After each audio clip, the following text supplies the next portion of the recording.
You look up and see 1, then 2, then 20, then you stop counting because the sky is raining fire and you cannot keep up. Stars falling like snow, thousands per hour, some so bright they cast shadows on the ground. People dropping to their knees thinking the world is ending. Not special effects, not Hollywood. Real sky, real night. November 13, 18, 33. The entire eastern United States watched heaven tear itself apart and nobody knew why. That is what a meteor storm looks like. Most people think meteor showers are all the same, a few streaks per hour. Nice but predictable. Wrong. There are 7 types of meteor shower intensity that will blow your expectations apart. Some happen once per lifetime. Some happen once per century. One killed a satellite. One made the moon ring like a bell. And one has scientists worried about 2032. You are about to learn which showers are worth losing sleep over and which ones the internet hypes for clicks. You are about to see why astronomers spend decades tracking dust from comets that died before your grandparents were born. And you're about to find out what 40,000 meteors per hour actually looks like when the Earth drives straight into a wall of debris at 72 kilometers per second. If you value documented astronomy and space history like this, subscribe. It is the best way to support our work. Also comment from which city you are hearing this from.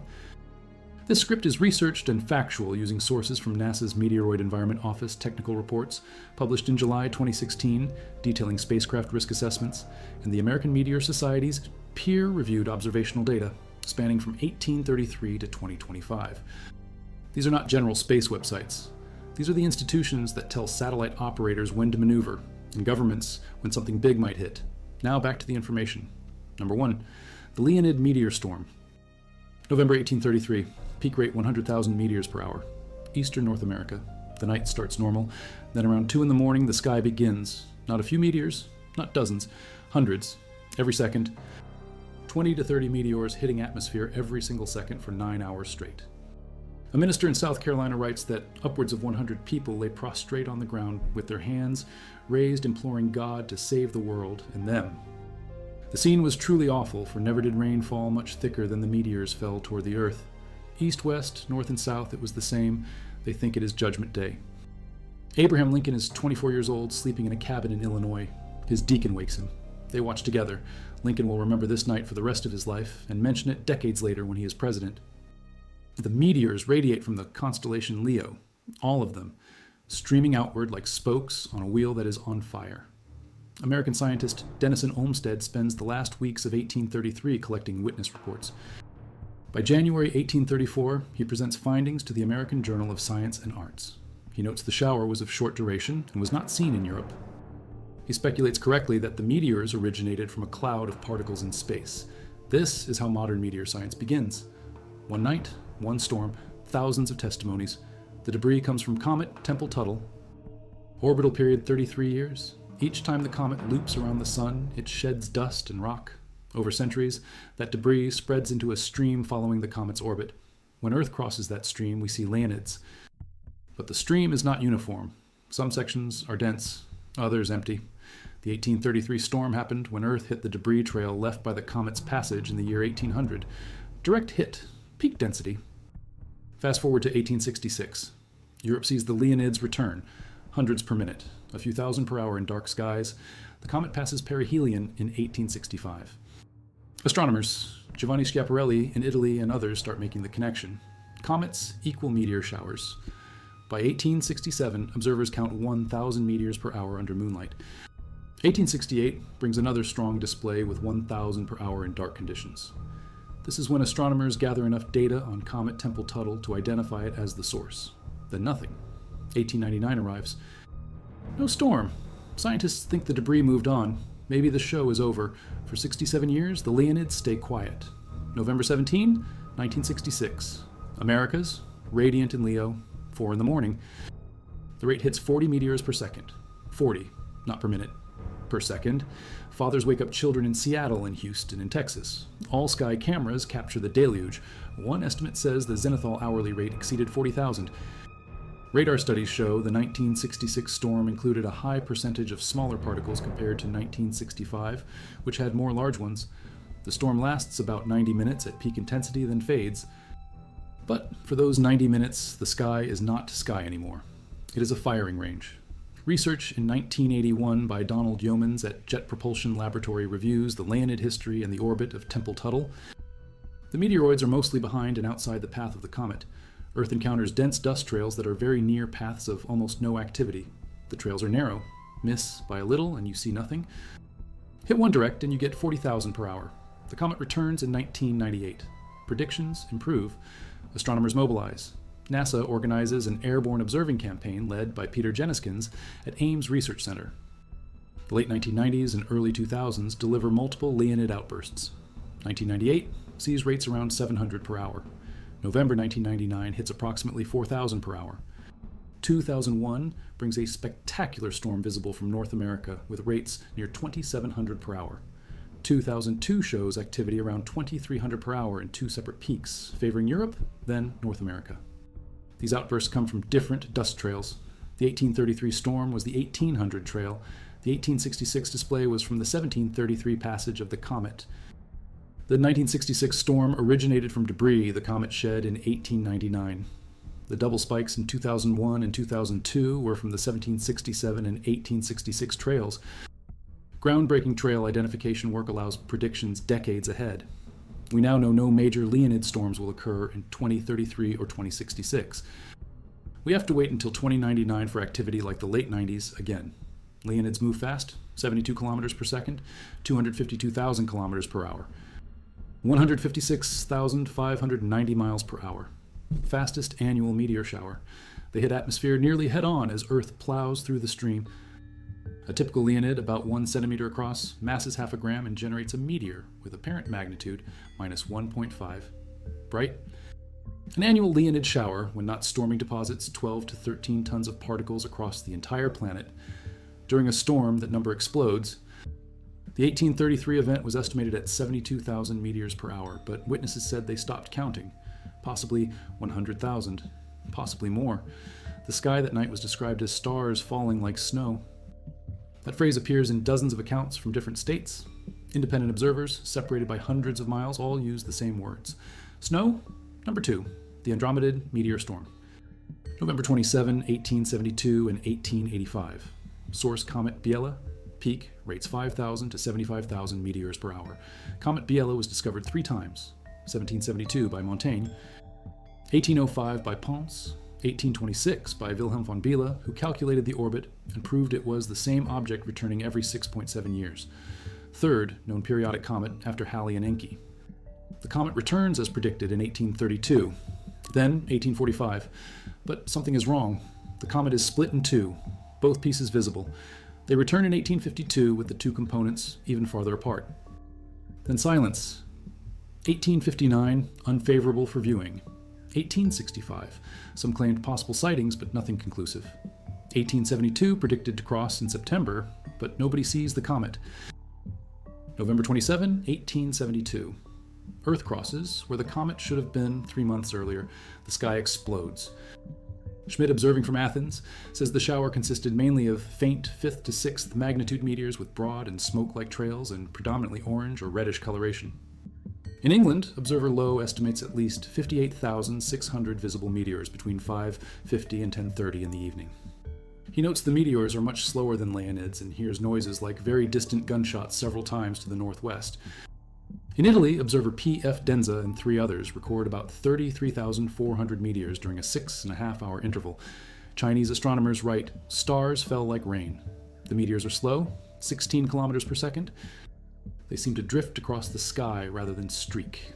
The radiant is in Andromeda, hence the name Andromedids, though early observers noted activity from Cassiopeia as well. Different dust trails produce slightly different radiants. 1885, same date, November 27.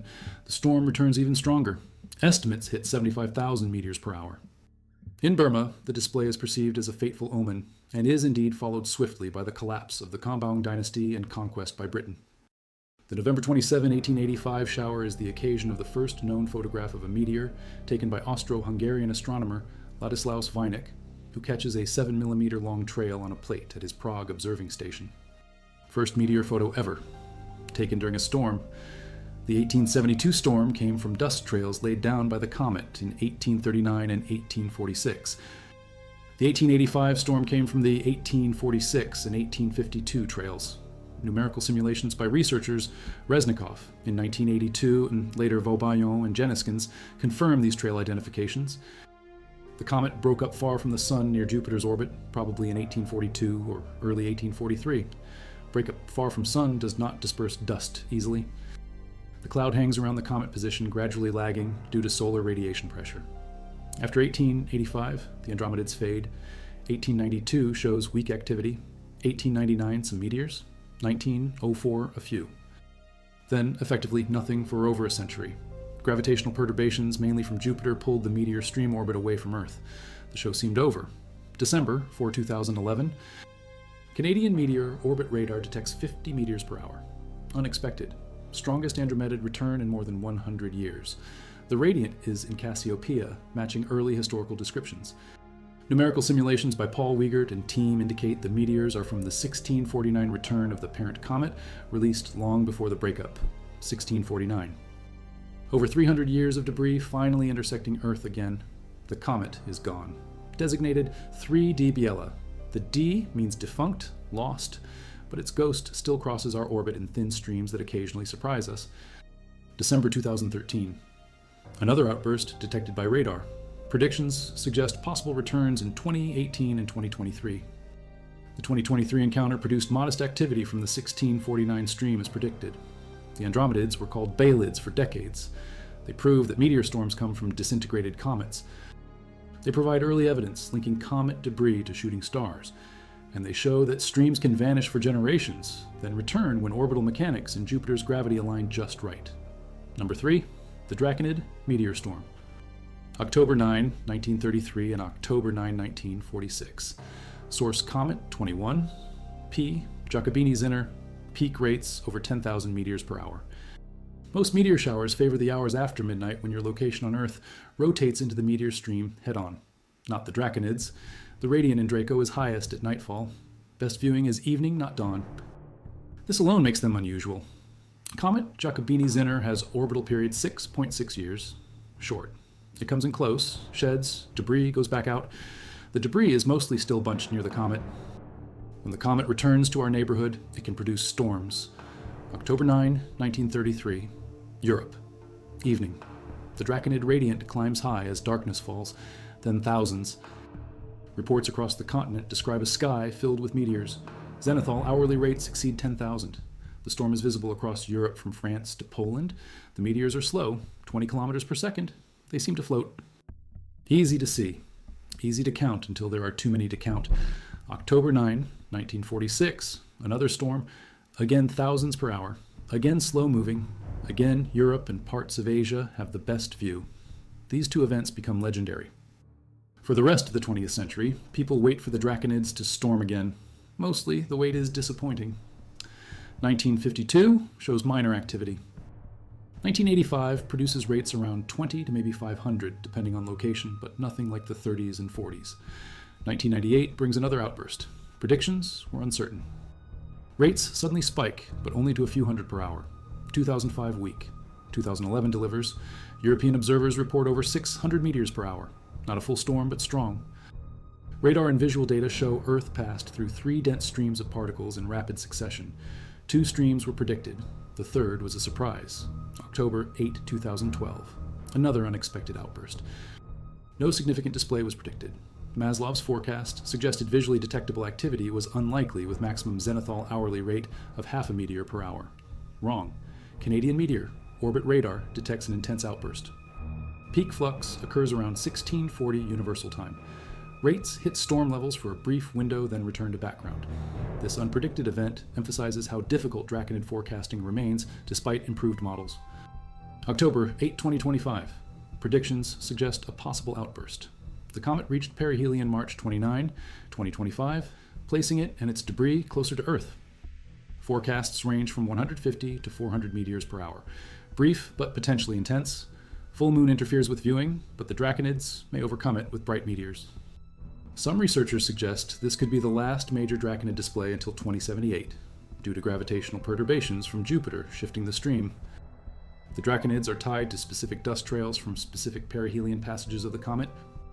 Numerical simulations by Vaubillon and others successfully post-predicted the 1933 and 1946 storms and accurately forecasted the 2011 activity.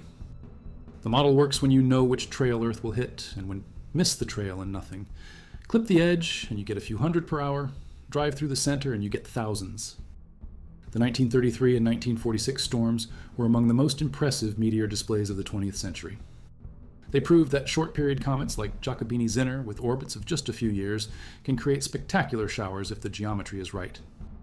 And they demonstrated that evening showers are possible when the radiant is in the right part of the sky. Most people associate meteor watching with staying up past midnight. The Draconids say go out at dusk. Number 4. The Perseid meteor outburst. August 1993. Source comet Swift-Tuttle. Peak rate over 300 meteors per hour. The Perseids never reach storm levels. They do not hit thousands per hour like Leonids or Draconids, but they outburst, and when they do, the show is spectacular. Comet Swift-Tuttle has orbital period 133 years. Discovered in July 1862 by Lewis Swift and Horace Tuttle, it became a naked eye object that summer, shining at second magnitude with a long, bright tail. Giovanni Schiaparelli, in 1867, announced that the orbit of Swift-Tuttle appeared nearly coincident with the orbit of the Perseid meteors. He postulated the comet discarded the fragments that produced the Perseids as it swept through the inner solar system.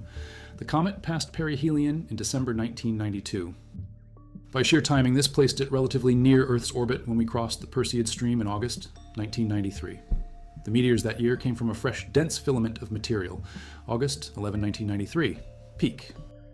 Observers report rates topping 300 meteors per hour. Many are dazzlingly bright. Many leave persistent trains. The usual Perseid maximum is 80 to 100 per hour. 300 is triple. The outburst is brief, a few hours at most. The Perseid filament is a ribbon of dust inside the broader Perseid debris zone. Material left when the comet passed in 1862, which remains, bunched due to a mean motion resonance with Jupiter where dust can accumulate instead of dispersing. The 1993 outburst affects spacecraft. August 11, 1993. A Perseid meteoroid hits the Olympus 1 telecommunications satellite, spinning it out of control. The $850 million spacecraft is lost after it runs out of fuel trying to regain attitude. The Space Shuttle mission STS-51 is delayed by NASA until after the shower maximum due to inability to predict intensity. ESA's satellite suffers mission-ending anomaly attributed to static discharge caused by a Perseid impact. Both spacecraft events were not typical physical damage, but plasma discharge from very fast impacts. Perseids move at 59 kilometers per second. Impact produces plasma, which creates conductive paths for electrical discharge. 1991, 1992, and 1993 all saw strong Perseid activity. Outbursts up to several hundred meteors per hour. Rates were high again in 2009 when the peak zenithal hourly rate hit around 200. The NASA satellite Landsat 5 experiences a gyro anomaly just before the 2009 shower peak. Satellite is recovered 1 week later. 2016 brings another predicted outburst. NASA forecasts double peak. First peak displays zenithal hourly rate of 210 plus or minus 50 at half past midnight Universal Time, August 12. Traditional peak follows 12 hours later with rates still heightened. Predictions prove accurate. The best Perseid performance on record is 1993, over 300 per hour, bright meteors, persistent trains. Color? The Perseids are known for leaving glowing trails that last seconds. At 300 per hour, you see multiple trains in the sky simultaneously overlapping. Green trails, yellow trails, orange. The meteors seem to come from Perseus near Cassiopeia. They fan out across the entire sky. Turn any direction and you see them. Perseids are reliable, active from mid-July to late August. Visible from mid-northern latitudes where Perseus climbs high before dawn. They produce more bright meteors than most showers. Fireballs are common. And every decade or so, when Swift-Tuttle debris is fresh and clumped, they outburst into something worth planning your vacation around. The comet will not return until 2028. Predictions suggest that year may produce another significant outburst, possibly even approaching storm levels. 2028 could be the Perseid show of the 21st century. Mark your calendar now, because if the models are right, that August will deliver rates that exceed anything seen since the early 90s. Number 5. The Geminid meteor shower, December 1314. Source asteroid 3200 Phaethon. Peak rate 120 to 180 meteors per hour with fireballs. The Geminids are not from a comet. They are from an asteroid, 3200 Phaethon. Discovered October 11, 1983 by the infrared astronomical satellite during a search for moving objects. Charles Cowell confirmed it photographically the next evening with the 48-inch Schmidt telescope at Palomar. Early calculations showed the orbit matched the Geminid meteor stream. First time an asteroid was definitively linked to a meteor shower. Phaethon is weird. It has orbital period 1.4 years. Brings it closer to Sun than any other named asteroid. Perihelion, inside Mercury's orbit. Gets hot. Exhibits comet-like behavior, brightening near Sun and showing activity, but lacks cometary tail. Spectra resemble rocky asteroid, not icy comet. Scientists debate whether it is a dead comet, a rock comet, or something else. A 2023 study using Parker Solar Probe data suggests the Geminids may have formed from catastrophic breakup of a larger parent comet, producing asteroids 2005 UD and 1999 YCs, in addition to Phaethon. The Geminid meteoroids are dense, 2 to 3 grams per cubic centimeter, much denser than typical cometary dust, which is 0.3 grams per cubic centimeter. When Geminids hit atmosphere, they do not disintegrate as easily. They produce bright meteors, bold, white, intensely colored. Many appear yellowish. Some have jagged or divided paths. They move at medium speed, 35 kilometers per second, 22 miles per second. Slower than Perseids or Leonids, which makes them easier to see and track. The Geminids were first observed in 1862. Much later than other major showers, initially weak, 10 to 20 meteors per hour. Over time, rates increased. By mid-20th century, the Geminids became one of the year's strongest displays. Current showers produce 120 to 160 meters per hour under optimal conditions. Some years hit 180. Only the Quadrantids rival them for intensity. The radiant is in Gemini near the bright Starcaster. Meteors appear to emanate from that point, but streak across the entire sky. The radiant rises in mid-evening, highest around 2 in the morning. This means the Geminids are active all night, unlike most showers which favor pre-dawn hours. Start watching after dark and you see Geminids. Keep watching until dawn and you still see Geminids. December 13-14 is the peak. Every year, 2-night window. Rates build December 6th through 12th. Peak, then decline through 18th. The zenithal hourly rate is 120 under ideal dark sky conditions, with radiant at zenith and no moon. Most observers see fewer due to light pollution, lower radiant altitude, and moon phase. But even under compromised conditions, the Geminids deliver 30, 40, 50 meteors per hour visible from suburban locations. If you pick the right year and the right hours, the Geminids are rich in fireballs, larger explosions of light and color that persist longer than average meteors. This is due to denser material. Rock-sized pieces, not just dust. When a Geminid fireball burns up, it can rival the brightness of Venus or Jupiter. Some leave smoke trails visible for seconds. Most meteor showers produce 1 fireball every few hours. The Geminids at peak can give you 1 every 10 or 15 minutes.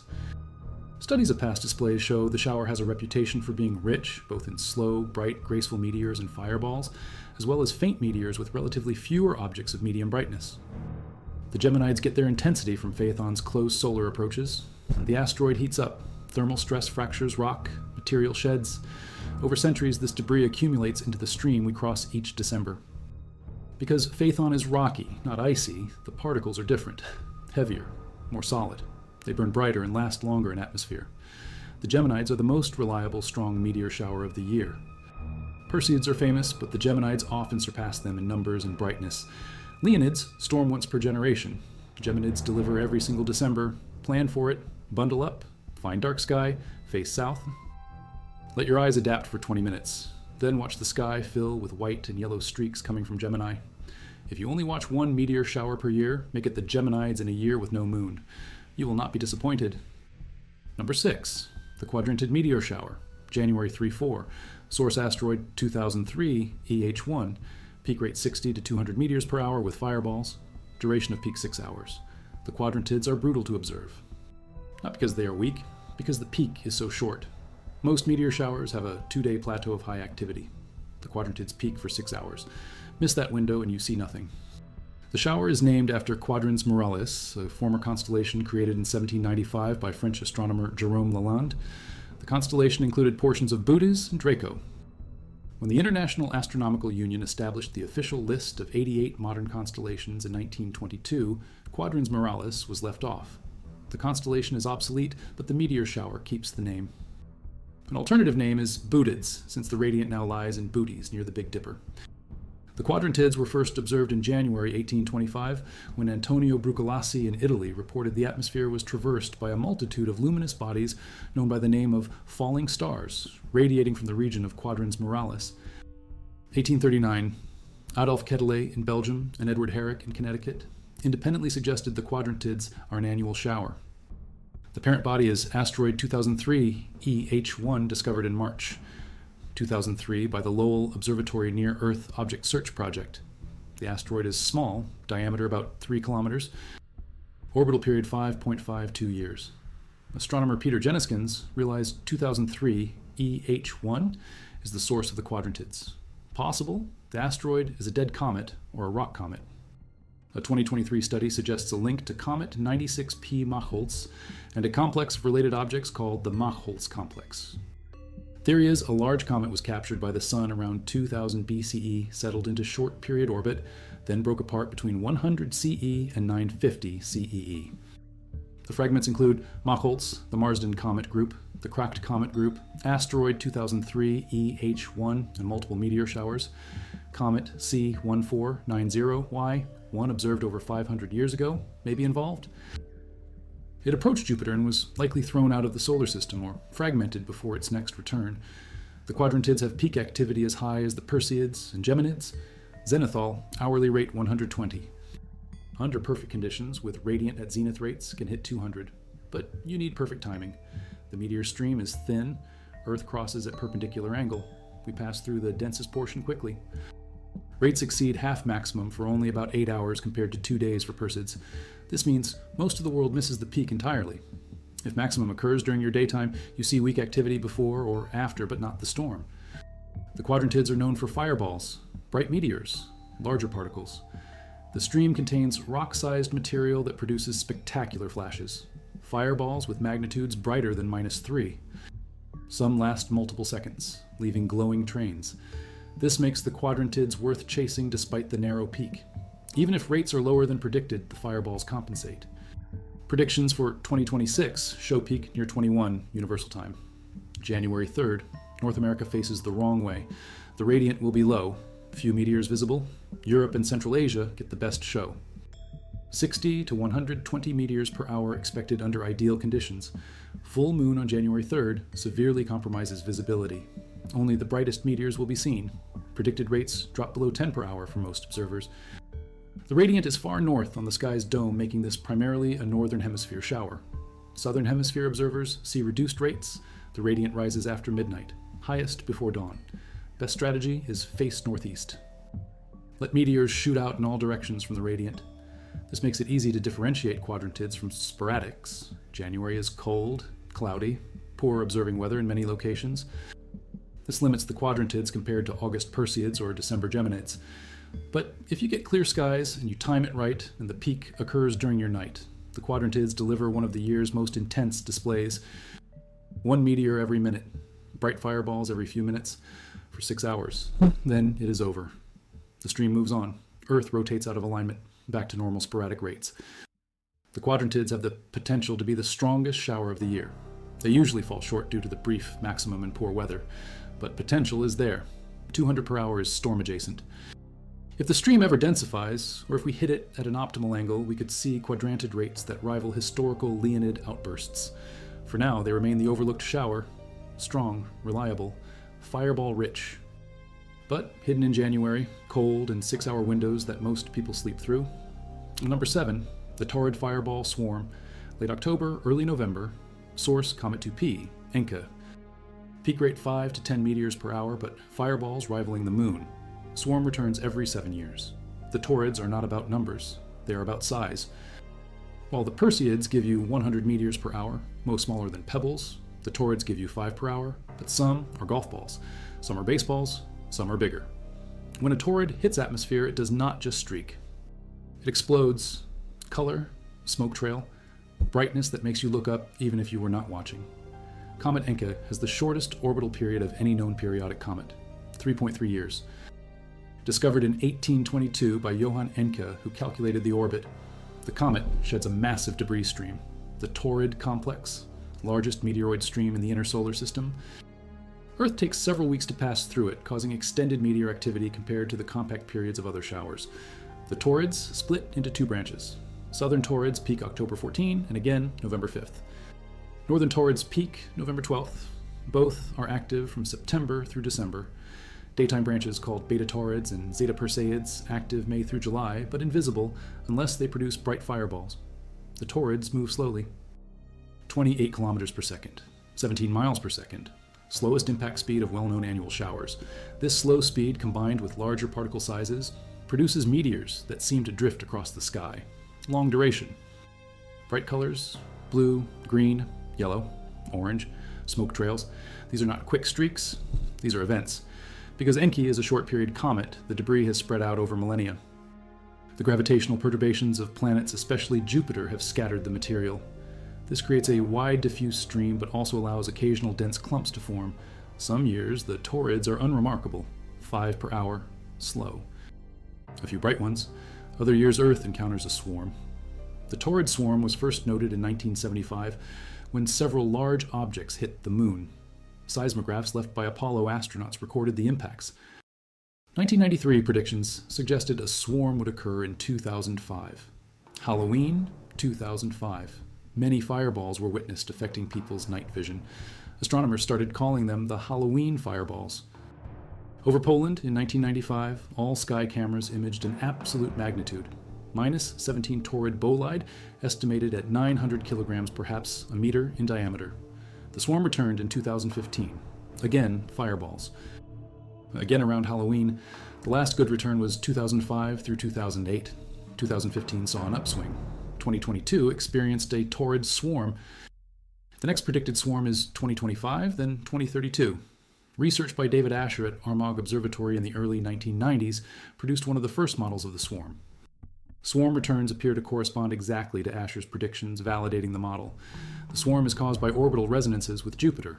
Objects in the Taurid stream orbit the Sun 7 times for every 2 orbits of Jupiter. This resonance means part of the stream approaches Jupiter at regular intervals. Jupiter's gravity pulls objects together, creating dense clusters. Like a prospector panning for gold, swirling at the right rhythm to make specks collect in one place. The concern is size. The Taurid complex may contain objects larger than typical meteor shower particles, not dust grains, not pebbles. Boulders, small asteroids. A recent study by Mark Boslow at University of New Mexico, published in Acta Astronautica, October 2025, examines potential risks of larger Taurid meteors in 2032 and 2036. The paper titled 2032 and 2036 Risk Enhancement from NEOs in the Taurid Stream asks, is there a significant coherent component to impact risk? Boslow's research suggests small near-Earth objects capable of producing atmospheric explosions known as airbursts may pose higher than expected risk. The resonant swarm is theoretical, but there is some evidence that a sparse swarm of small objects exists, because bright fireballs and seismic signatures of impacts on the moon have been observed at times that theory predicted. If the hypothetical Taurid resonant swarm occurs, it will make close approaches in 2032 and 2036. A 2024 study, using the Zwicky Transient Facility telescope, investigated the swarm. Previous speculation suggested the swarm could hide objects 1 to 100 kilometers in size. New results indicate there may only be 9 to 14 asteroids in the large size class. The parent object that created the swarm was probably closer to 10 kilometers diameter rather than 100. Still significant, a 10-kilometer object breaking up over tens of thousands of years releases a lot of material, some of it big. The Taurids have been linked to historical impact events, though evidence is debated. The Tunguska explosion in 1908, the Chelyabinsk airburst in 2013, both occurred during Taurid activity periods. A fringe theory links the Great Chicago Fire and other simultaneous major fires in October 1871 to fragments of Biela's comet striking Earth. Mainstream science is skeptical, but the timing raises questions. For observers, the Taurids are the most accessible fireball shower. You do not need to stay up until 3 in the morning. You do not need to catch a 6-hour peak. You do not need perfect weather. The Taurids are active for weeks. Watch any clear night in late October or early November. Face south. Watch for slow, bright meteors with long trains. 5 per hour sounds weak, but when one of those 5 is bright enough to cast shadows, you remember it. The best time is after midnight, when Taurus is high. Dark sky helps, but the bright Taurids punch through light pollution, even moonlight. If you see a brilliant fireball in autumn drifting slowly across the sky, leaving a glowing smoke trail, that is probably a torrid. And if you see it in a swarm year when the dense clusters pass near Earth, you might see multiple fireballs per hour. That is when the torrids earn their Halloween fireballs nickname. The torrids are the debris field of a comet that may have originally been 40 kilometers across. It broke apart around 10,000 years ago. For 10 millennia, the fragments have been spreading, grinding, colliding. What we see each autumn is the skeleton of something that once dominated the inner solar system. A comet so large, its death created the biggest meteor stream we know. And inside that stream, hidden among the pebbles and dust, are pieces that weigh tons. Pieces that, if they hit, would not burn up completely. Pieces that reach the ground. Two of the only meteor showers that can theoretically cause meteorites on the ground are the Geminids and the Taurids, according to Bill Cook, lead for the Meteoroid Environment Office at NASA Marshall Space Flight Center. Most meteors ablate entirely at altitudes of 80 to 100 kilometers. Geminids and Taurids can survive deeper. There is a very, very small chance that a large Taurid could produce a fireball and leave small meteorites on the surface. That is what makes the Taurids intense. Not the rate, the size, not the quantity, the quality. Every Taurid you see is larger than average. Every bright Taurid is significantly larger. And every few years when the swarm comes around, some of those Taurids are large enough to make scientists check their orbital predictions and satellite operators maneuver spacecraft just in case. In late October 1933, researchers excavating seal levels in the Scottish Highlands found fresh impact glass embedded in peat layers corresponding to Bronze Age settlements. Analysis suggested aerial explosion. Taurid stream intersection. October 1933. Exactly 92 years before the October 2025 swarm approach. You look up on Halloween, the sky is clear, cold. Around midnight, a streak appears, not fast, not faint. Slow, bright, yellow turning green. It crosses 30 degrees of sky in 4 seconds. Behind it, a glowing train persists for 10 seconds, fading from orange to gray. You did not plan to watch. You were walking to your car. But that Taurid made you stop, made you look up. And for a moment, you thought about a comet that died when humans were still painting caves, and how 10,000 years later its corpse is still raining fire on us every autumn when we drive through its orbit at 100,000 kilometers per hour. That is a Taurid fireball swarm, 5 per hour. But everyone counts.